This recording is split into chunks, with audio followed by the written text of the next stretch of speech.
Hello and welcome to the Expat Reality Podcast. I'm your host Annie. And I'm your host Steve. And in this podcast, we're going to explore the reality of living life as an expat in Australia and what it really means to feel like you belong. Join us as we uncover the challenges and opportunities that expat life presents on the search for settled. With our stories, tips and interviews, see us as your two friends to help you navigate expat life abroad.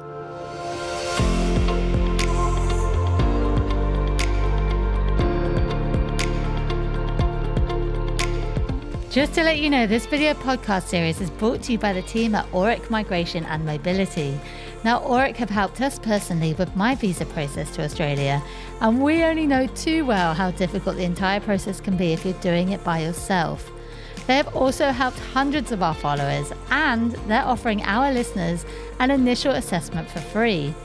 Email them your visa situation, questions or concerns, and they will get back to you at no extra cost. Simply mention the Expat Reality Podcast when you email them at migration@auric.com. Auric is spelled A-U-R-E-C. So that's migration@auric.com.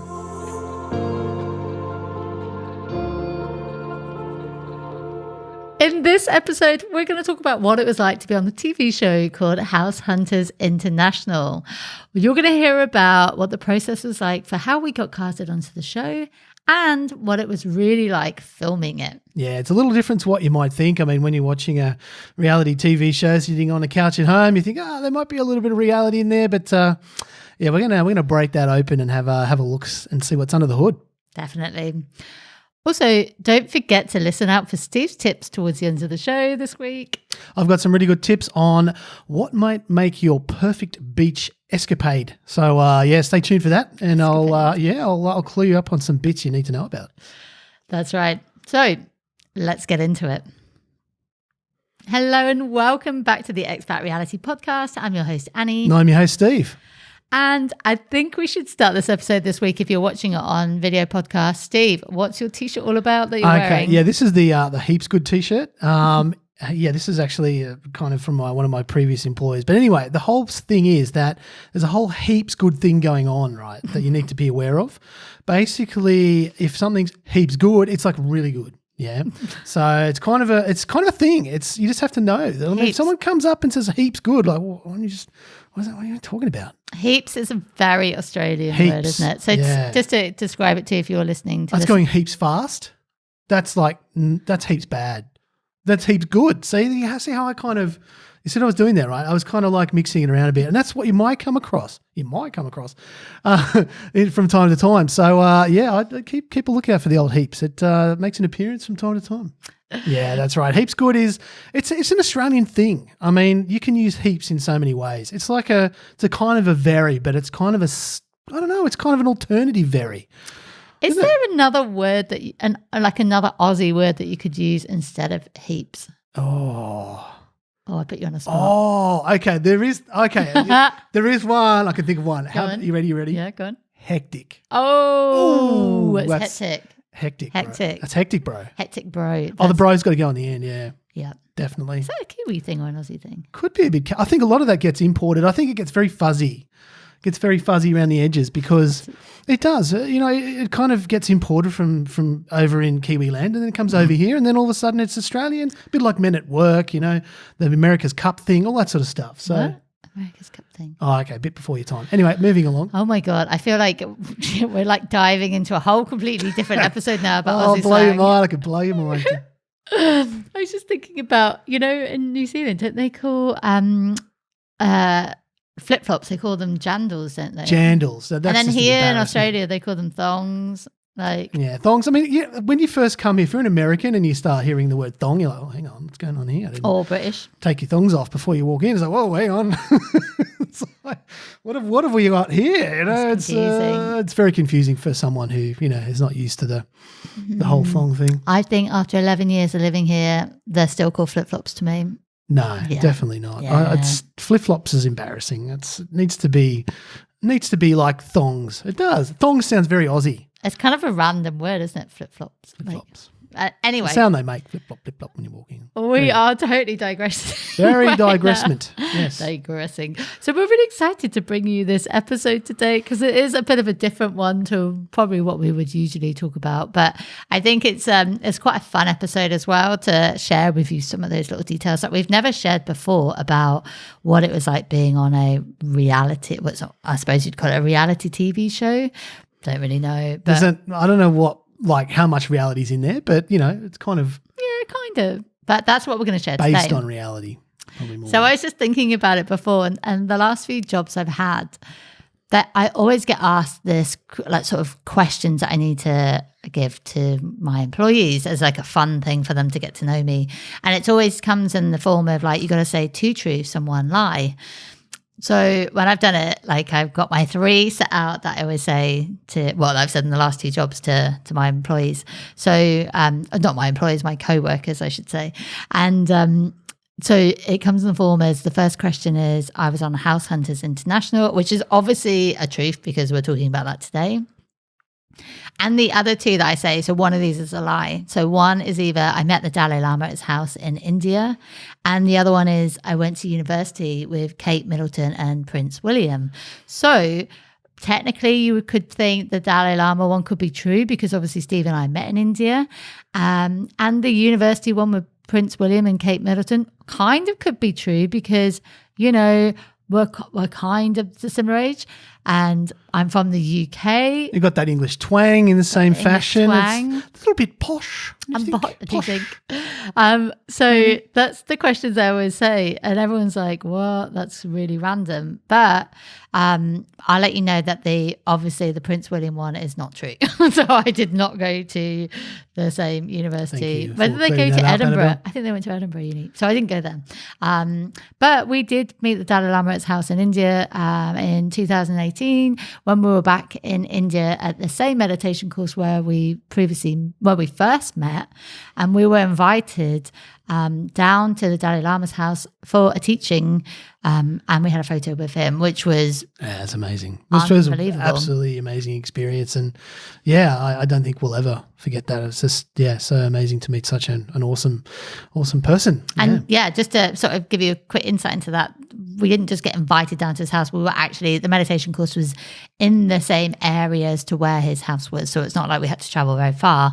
But if you ever get to see the Dalai Lama in person, his energy is next level. mind-blowing. Yeah. Like unbelievable. And like when you're around someone like that, like I remember the first time we saw him, because we saw him another time when we actually first met, and he was doing a teaching at his house then, but we weren't obviously invited to it. We just went along. And his house is pretty big. It's not just like a standard house. It's like a huge complex. He's got like a temple in his house, and which is what it was. Thousands of people turn up for the teachings and everything. So I remember the first time I saw him, and like literally tears were streaming down my face because it just felt like such a powerful like presence, and loads of monks were there, and everyone was like, bowing to him, and I was just like really overwhelmed by the experience, and it was really amazing to be around. So so those are my truths and a lie, but we're gonna get on to the House Hunters International experience. What a segue! I know. From the Dalai Lama to House Hunters. We've gone to heaps good to Aussie slang, to Dalai Lama, Kate Middleton, Prince William. What an introduction to how we got into House Hunters. Yeah, that's a pretty big segue. I'm pretty impressed you managed to stitch all those together. I don't even know. But hey, that's kind of how we roll, isn't it? That's how we roll. We are a little bit random at times, aren't we? So So we're going to talk about House Hunters. If you do not know what House Hunters International is, and you're like, what are these two on about? Give us a brief of it, Annie.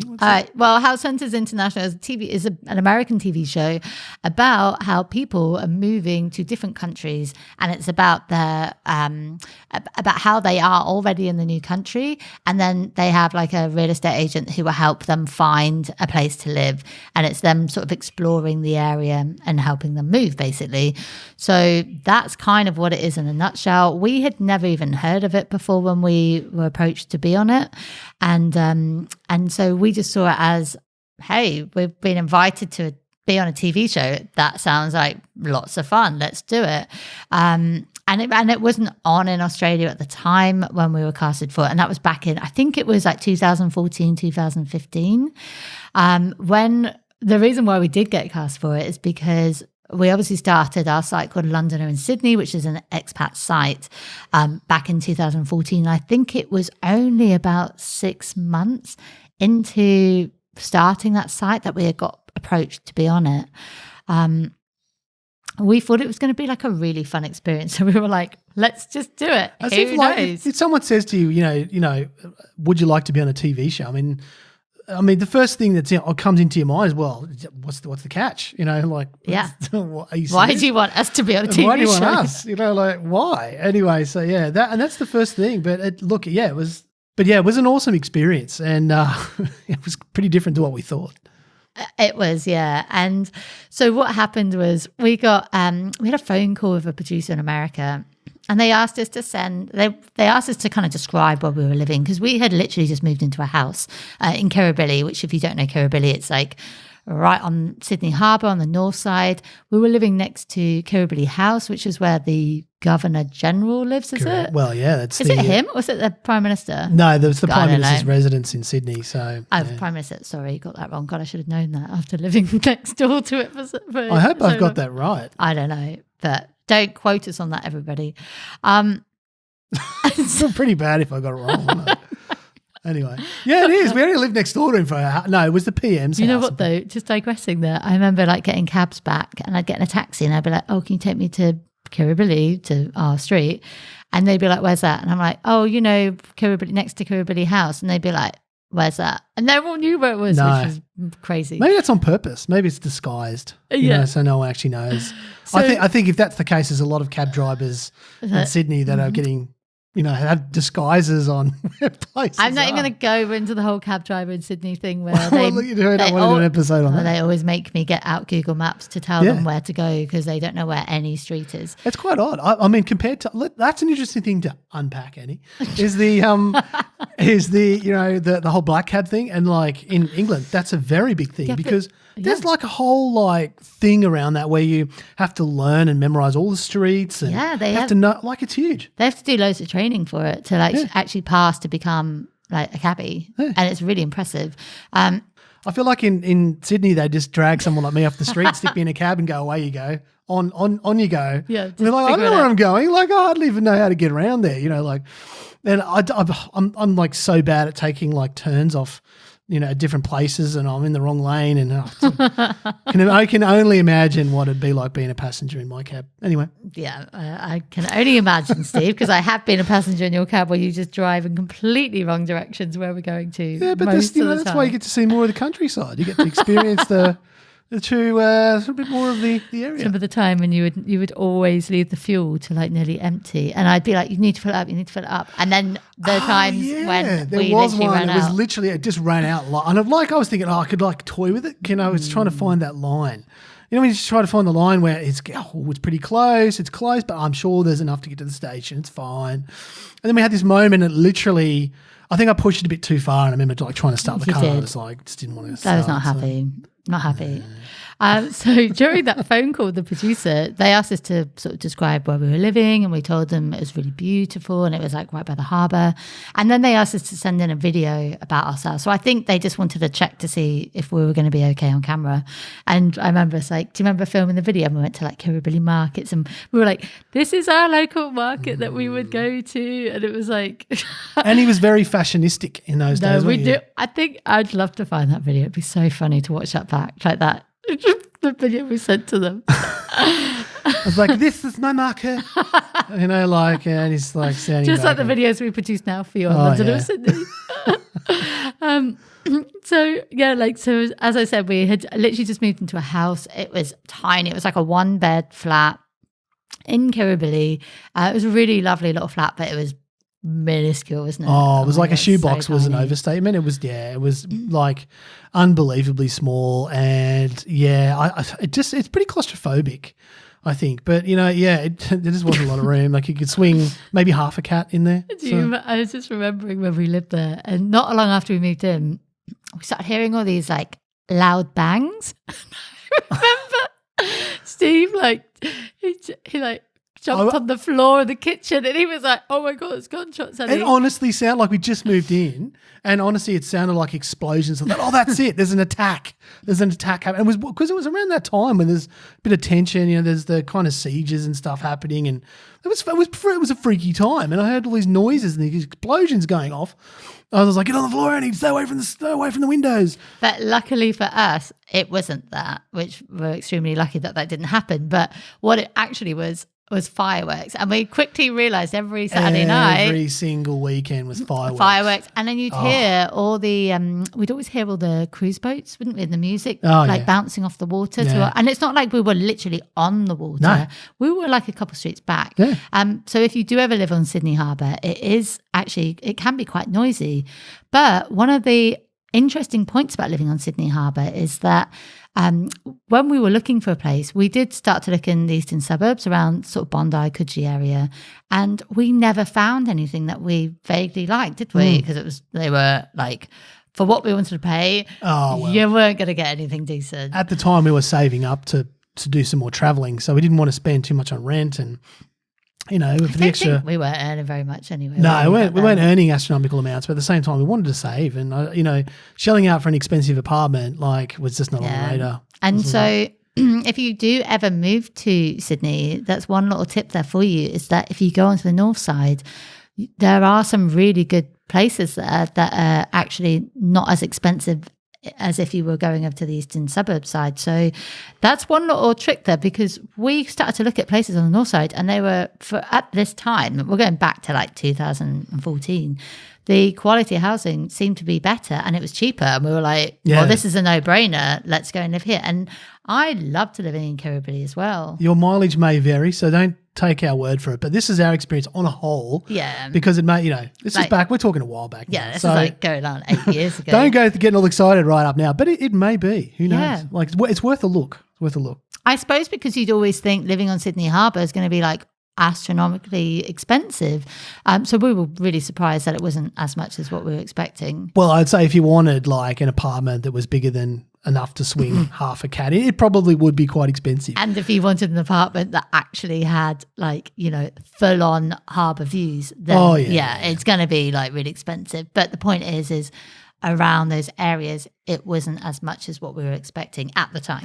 And I think it's because, you either get right in this top end of the scale where you've got people with who are just minted, with these amazing ocean views. And then you've got like everyone else, it's like us, clinging on around the sides, and it's not quite as pricey.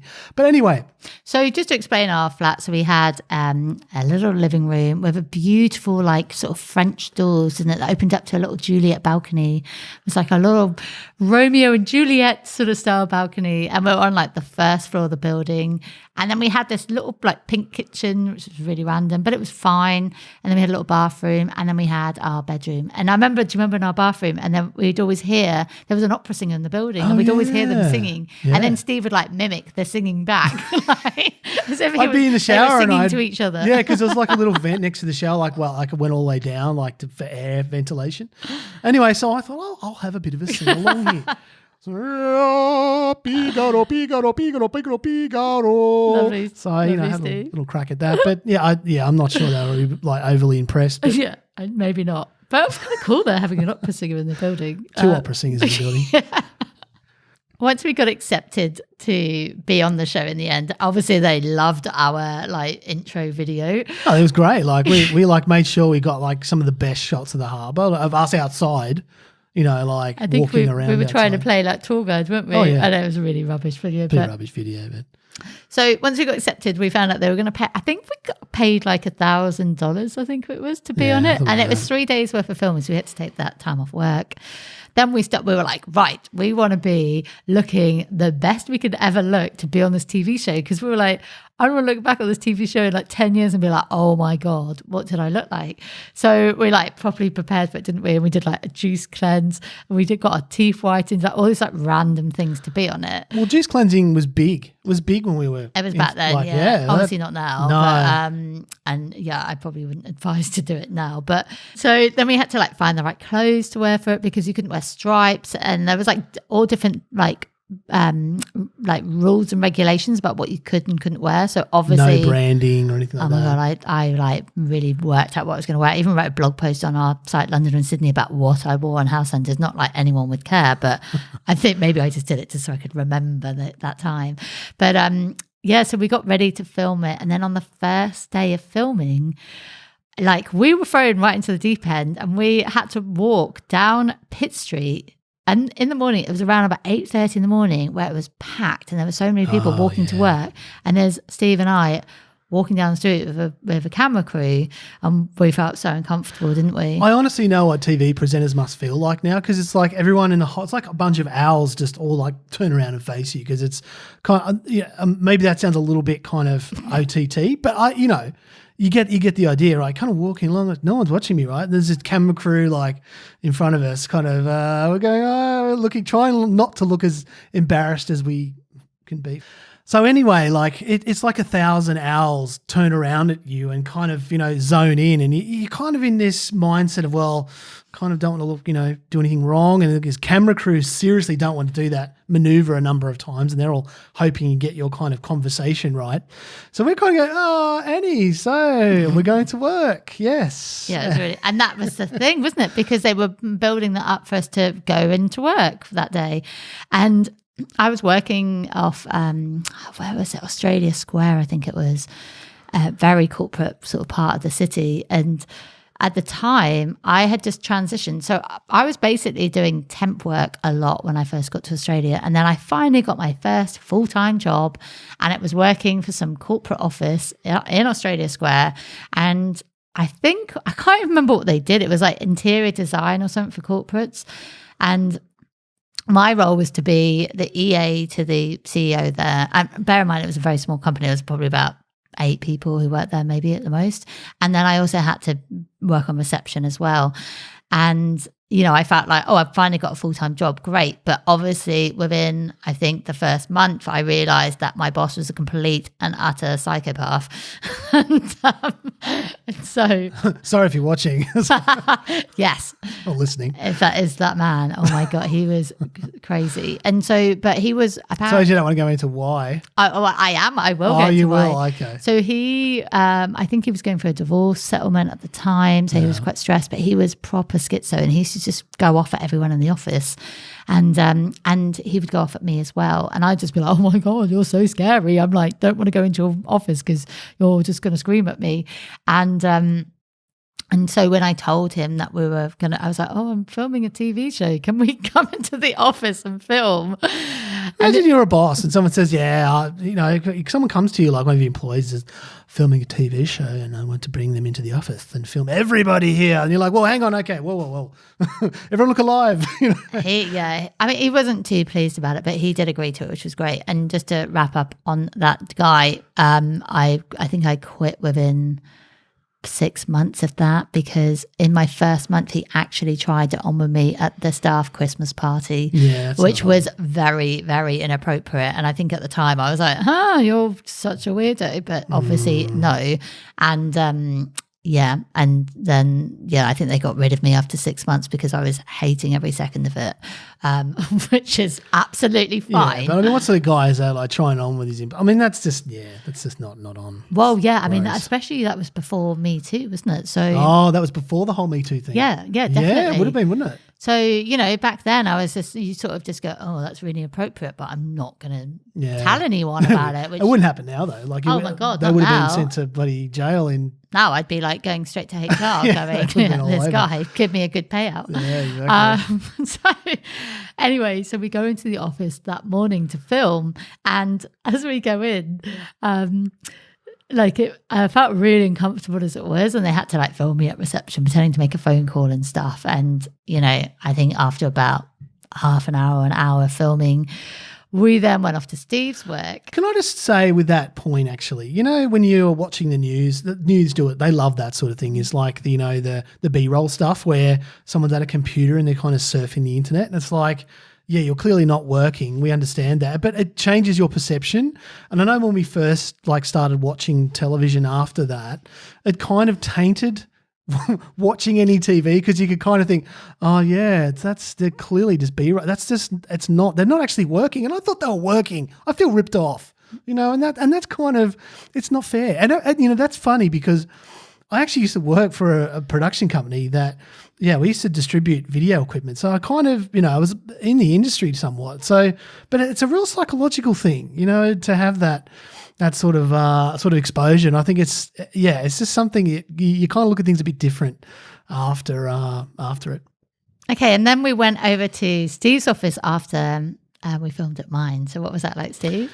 Well, yeah, it's super embarrassing because it's like, you're there and everyone's in the entire office is like, there's a film crew here and they're filming you. And it's like, they kind of are, yeah. It's like, what's it all about? Everyone wants the full detail and what episode it's on, and they just want the full story. And it's pretty embarrassing when you're kind of pretending to work and then there's a camera crew wanting to do 20 different shots of it.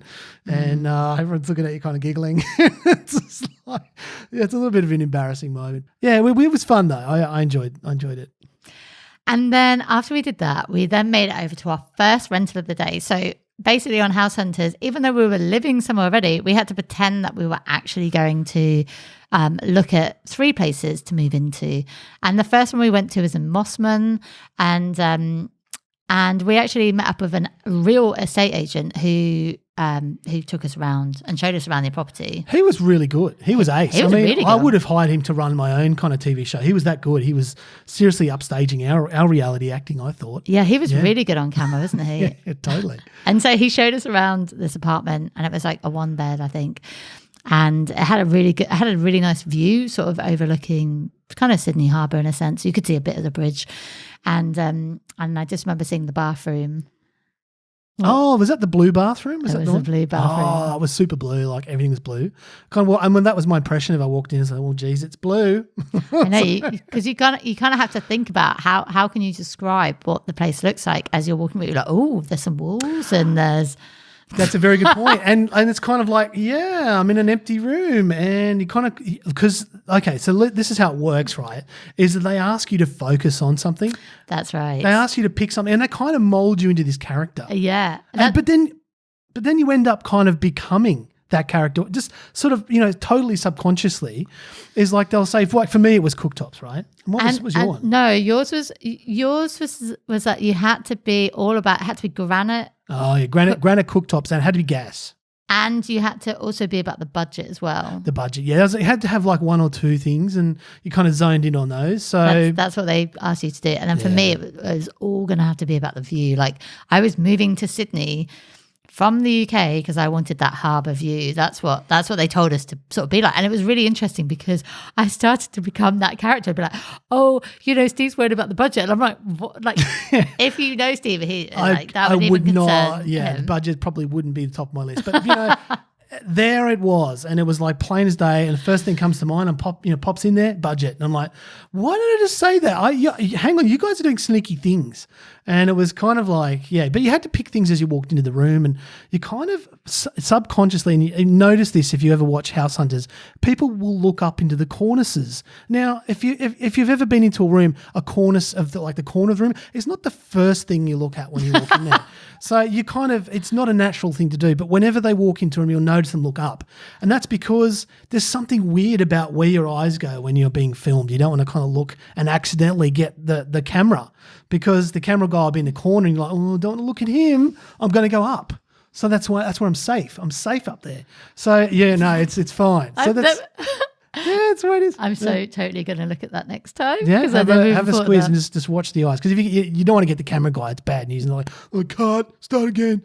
They're not happy. But there were really long days filming. And I remember going for lunch on the first day, and we talked to the cameraman, and he told us that he just finished filming The Bachelor. Oh, yeah. This was the season where Blake was The Bachelor. I don't know if you remember this. So it would have been like 2014, I think. I don't ever watch this show, so I don't. You did though at the beginning. Not really. Until like it just became very repetitive. It's a very kind of unguyish thing to watch. But back then, Bachelor was like the biggest show on TV. It was huge. Oh, that was the one Sam Frost was in. Oh. Yeah. Right. So he had filmed that series, which we won't go. Frosty. We won't go too much into it, but it was really interesting to hear what he had to say about filming that. So, but day 2 came along and we ended up at the next rental, which again was around the northern side of Sydney. I can't remember exactly where, but when we went into the apartment, it was quite high up in a building and the view was absolutely amazing. And it wasn't actually facing like the Sydney Harbour side,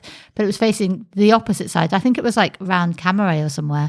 And you just had all these like water views and it was a huge balcony that we had. Yeah.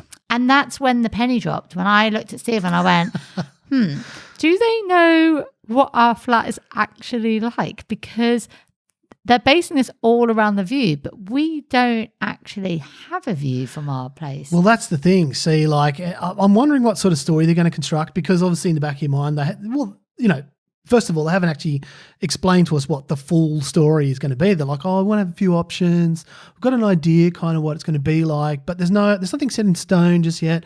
But it kind of the penny dropped as to what it was going to be when we saw those views. But I think they do that on purpose because they don't want to preset you with any kind of dialogue that might be around that. So I can see why they do that. But I don't know. I don't know if that was... I basically, once we got to our place to film, then the producer realized, because I'm just going to set the tone for you. So basically, our flat was in a building and we didn't actually have a view of the harbour from our flat, but we did have a view from the fire escape of the building itself. You had to leave the actual apartment and then go into the fire escape. So there was a view. You just had to leave the actual apartment. Let's just talk about what the view looked like. And it probably wasn't legal or anything, but people use it all the time. Like it wasn't, I didn't do it, officer. So it wasn't me. But we just did a quick. You're gonna I'm like, what are you on about? Well, no, I'm just explaining the fire escape. Oh.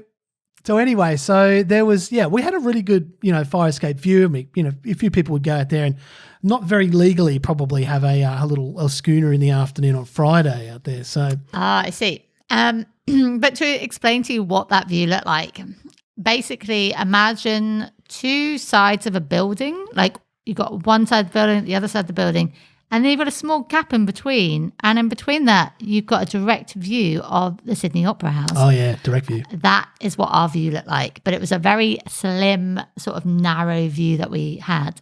So I think there was a bit of miscommunication between the original person we spoke to them filming, because I think they thought that we had an actual view of the Opera House from our flat. I was very careful because I edited the video and I actually said standing on the fire escape, I said, this is our fire escape view, and I kind of smiled and kind of presented the view to them. But I think they would probably that obviously sailed past. You didn't say Definitely fire escape sailed. of the building rather than of our flat. Definitely sailed right past. Yeah. So, and it was really interesting filming our place because we'd only moved in like a few months before, and we had to pack up everything to make it look like it was an unfurnished place. And packing it all up was really exhausting. And so we had to pack it all up and then take it all downstairs to a removalist who was just sat in the van outside. Yeah. So they would sit outside in the van for a few hours while we filmed, and then they'd bring it back up, and then we'd have to unpack everything again. So that in itself was really tiring, wasn't it? I think the way you can tell is really watch for what's been put away. Like if you can notice that things, like if something's looking too bare, that's probably a good hint on house hunters that that's the place that they're going to pick. So if you can really kind of watch. It could be the opposite though. Do you think? Absolutely, it could be, because sometimes they might show like a furnished property, and then you can kind of tell if they've got like if they've got like photo frames and stuff like that in the house. But that's the giveaway that it's not though, because I think they would want them taken away. Right, well, we're not providing like. There's a few schools of thought on this. Like I'm not going to pretend I'm the expert, but I have a few kind of ideas about how to pick them. I do like picking them though; quite fun. Well, that's the main thing of the show, isn't it? You got to find out which one is the one that they're going to pick. So that experience of packing everything up and then taking it down to a van for a few hours and then bringing it back was really tiring. And then the next day, I think we had to film in the house. So then we had to like get everything back as it was before they'd come back to film the next day of us in the actual house. So that was really tiring, wasn't it, to go through that process? It was, but the removalist, it was their lucky day because they didn't have to go anywhere. It was just like pack it out, pack it in, didn't have to drive anywhere, kind of hang out for the day, free pass, they were happy. So didn't have to drive and spend hours in a truck, moving somewhere else. So Then, so obviously things got a little bit awkward with the producer and we were like, I don't want to do this anymore, but we had one more day left to film, and which was actually kind of good because the final day was probably the best day because they had asked us if we wanted to do an activity in Sydney that we hadn't done before as part of the filming. So obviously I was like, I want to go on a seaplane to Cottage Point in Ku-ring-gai Chase National Park, which is an experience you can do anyway, and it's not cheap. And I was like, oh, can we do that? That would be really great. Whereas they were kind of thinking more like, do you want to go on a paddleboard or something? And I was like, I want to go. You don't know us very well then. So, and they agreed to Top shelf, that's what you got to think straight up. Someone says, what are you going to do? It's like, you're not going to just go, I think I'll hire a paddleboard, go kayaking. We want a seaplane ride, want to go to like expensive restaurant, all that sort of stuff. So why would you say no? And you can do that experience as well. Like now, like it's still going where you can get a seaplane over to Cottage Point which is a beautiful restaurant in Ku-ring-gai National Park, right on the water. And so they did it for us and it was really cool. We got to go in the seaplane with the cameraman and the sound guy, and we got to fly over Sydney Harbour, and it was really cool when you fly out into North Head, like around Manly. Cool. That was amazing to be able to just fly and then just to see that drop of the cliffs.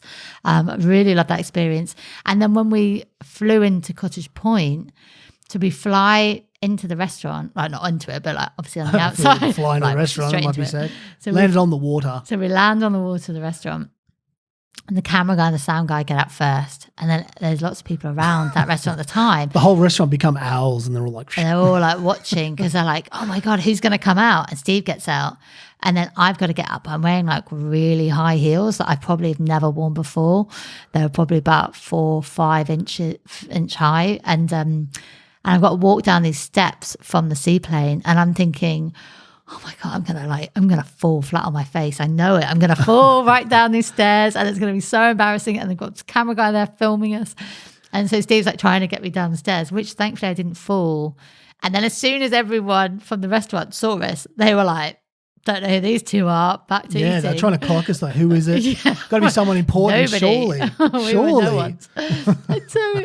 And then they filmed us like walking up to Cottage Point in restaurant, which is, if you ever get to go, it's really beautiful. And we sat there and had like a beautiful 3-course lunch, which was so nice to have that. Yeah, really good. And then we... they actually filmed us eating as well and kind of zoomed in. And it's a little bit funny because in the restaurant you're there and you're kind of trying to, enjoy my meal. And I had to like pretend to like, cut very carefully and chew very nicely. And not like how you usually... Oh, I'm usually all over the place, spill half the thing down my shirt and everything. So you're good spiller, aren't you, Steve? Oh, very good. I'm like a champion Olympic spiller. In fact, if you saw me on my good days, I'd be... That's why Steve doesn't wear white. In the bib channel somewhere. Once you wore a white shirt out to a restaurant. Do you remember on our anniversary recently? And we went to Harry's in Bedford and Steve wore his white shirt out. And he just kept spilling all down his shirt, and he had to put a napkin over to hide it. It was like a juicy kind of experience, and I'm just trying to be extremely careful because I knew with a white shirt, so you might as well put a beacon on your head and say, look, I can't control my own fork. So I'm trying to be super careful and got it up, and then just chewing. There's a few drops, oh no, and then.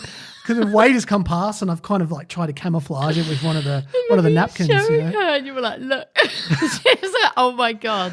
And then when you had to walk out, there's been quite a few times we've had to walk out of a restaurant and Steve's had to use my handbag or something to try and the old hide. handbag trick, yeah. Or you walk very closely behind someone and you kind of just put your arm up and pretend you're scratching your shoulder or something. There are techniques. I could probably write a book on that, actually. I think they should be probably an episode on it. How to camouflage your spills. Yeah. Oh my God. I love the way we totally digressed, don't we, when we're trying to do these podcast episodes. And so after the lunch thing, we had our final scene of the day, which was where we filmed. I think it was on the beach in Rose Bay. And we had to decide which house we were going to live in. Obviously, you know, it's not real. So we obviously chose the house that we live in right now. But that was kind of like the experience, which was, oh God, it was so funny, wasn't it? So we're just going to take a quick break and we're going to share Steve's tips of the day. Get ready for some super tips that you can use when you go to the beach to make your beach better.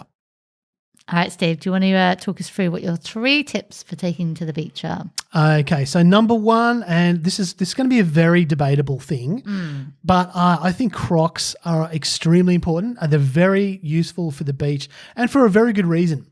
Anyone who's owned a set of pluggers will know the serious pain and upset you can have when the plugger comes out of the hole. And you're talking about flip-flops, right?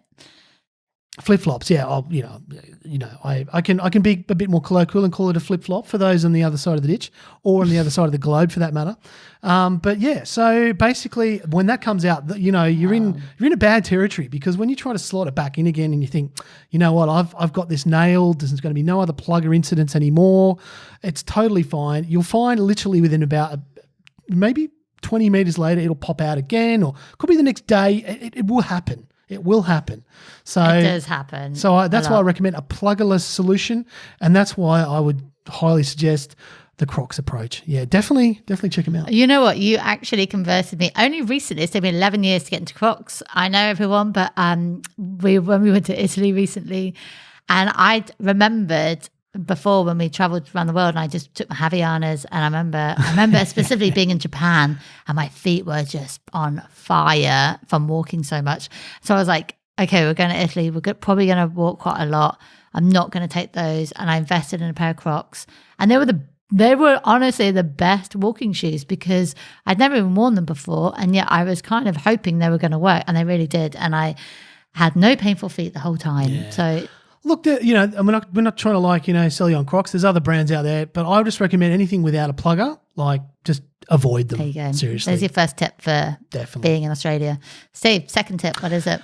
Okay, now, yeah, you may see a sea of these when you go to the beach in Australia, but I seriously recommend having a cool cabana. they are, honestly, we've tried a couple of solutions. And for versatility, ease, and kind of because you can spend a long time down at the beach, that extends your beach time. So if you go down with just a regular beach umbrella, you plug it in. So you've got a pole down the middle and you plug it in. You're constantly kind of moving it around to kind of target where the sun is. It only covers a small patch. But your cool cabana thing, it's like a whole area. Get the big one, just splash out, and that will totally, you can spend the whole day there with that. It's and it was only really last year, I think, that we actually invested in one, and I can't believe we'd never bought one before, because they are the best accessory to take to a beach. And don't get me wrong, we're not trying to sell you on that brand. You can go and pick whatever brand, but just make sure that it's big and it has the collapsible thing where you can put sand pockets, to sort of hold the sides down. So, whatever. It's kind of understandable why pretty much most Australian families have them on the beach in Australia, because you definitely need one if you want to stay out for longer than a couple of hours. Because I think growing up in the UK, we would probably spend all day out on the beach, and then that's why we will become lobsters, because we're not protecting our skin properly. Whereas you need some sort of shade in Australia to actually spend the day out on the beach. Otherwise you'd probably get maybe 2 hours at the most before you're having to leave. Yeah. Okay, what's your final one, Steve? Okay, my final one is a poncho. Now, they're kind of going, okay, what do you mean by a poncho, Steve? I can hear you saying that. So yeah, basically a poncho is it's a surfy thing. It kind of started out in the surf shops, but it's kind of basically a poncho. It's exactly as it says it is on the label. Basically, it's just like a towel that, has been stitched around the sides to sort of completely cover your side. So imagine you just cut a hole in a towel, threw it over your head, and then you kind of had the middle bit stitched around and your arms kind of hang outside. A little bit like that, and that, I can tell you, will change your world, because when you come out of the beach, especially on a bit of a cooler day, you're just a little bit cold and you're like, I'll put my towel over me, but it doesn't feel quite right. It doesn't cover your back in the right way and all the rest of it. You have a poncho. problem solved, because then you can stay out with a little bit cooler temperatures but enjoy that water. So, and we actually, again, we only invested in one probably in the last 6 months or so, and they've completely changed the world, especially when it comes to, like, if you want to go for a quick swim at the beach, it saves on washing towels constantly. So you can just be like, oh, I'll just take my poncho, put it on. Therefore, I don't need to wear, like, you know, shorts and a t-shirt and then have to wash that after either. So it does save a lot on washing. So those are our top ones. Obviously, you've got to take your essentials like an esky, sunscreen, hat, you know, all of slip, slop, slap. The sun is very strong, and don't underestimate it. Don't spend too long out there. Just spend short periods. Slip, slop, slap. Put your sunscreen on. Make sure that's probably your number one thing. If you're going to go to the beach and you have to take one thing, sunscreen. Back to 50. Make sure back to 50, no less. Get in there. You know, if there's a factor of 1,000, put that on instead. You know, because all it means, it just keeps you protected for longer. So yeah, there we definitely. go. All right, that's Steve's tips of the day. Steve tips. Looking forward to your next week tips. Do the jingle. Steve tips. Steve tips. All right, cool. Oh, there we go. We've got a new jingle then. Jingle. All right. Jingle. Let's get back to the rest of the show, shall we? All right. So after we filmed House Hunters International, they then sent us a DVD to watch it when it aired in America. And oh my God, watching yourself on a TV show where you were basically acting very badly is the most cringy. Yeah, it's cringe. Like, you imagine cringe on a scale you've never seen of cringe before. It's just it's not a. Why did I say that? Oh. I think we realised that our acting career was definitely over. Yeah, definitely wasn't going to be any in Hollywood anytime soon. So no, I don't think we'd even even thought about that anyway. But if we did, definitely not going to happen. Anyway. But the funny thing is it actually aired like a few months later in Australia. So they brought the show to Australia, and we were like, oh my God, it's going to be on here, like. Because we thought, we'll just sign up to it because it's in America. No one's really going to see it. So it has been played a few times in Australia as well. And that's when the show first came out, so people were watching it. And I remember a couple of people did stop us once, didn't they? And they said, I remember my mum rang me up. She goes, Stephen, you're on TV. And I'm like, what? The bench tops. The bench tops. So did you get the budget there? So yeah, doing good work for the budget, you know, like. Hope you like it, you know. And I remember us getting stopped once and someone was like, oh, you guys were on that TV show. And what's the first thing Steve said? What's the budget? No, he didn't. He said something else. What did I say? Oh, God. You were like, it's all fake. It's not real. Yes, yeah. I was like, don't believe a word. It's all staged. It's all fake. You know, and they were like, dreams were shattered. Weren't they? And they were like, oh. Right, okay. And that's something that we did find out doing that TV shows. In America, apparently, this is at the time, there weren't any laws around having to do reality TV as it actually being real. So who would have thought? Like, I thought the clue would be in the title, but certainly not.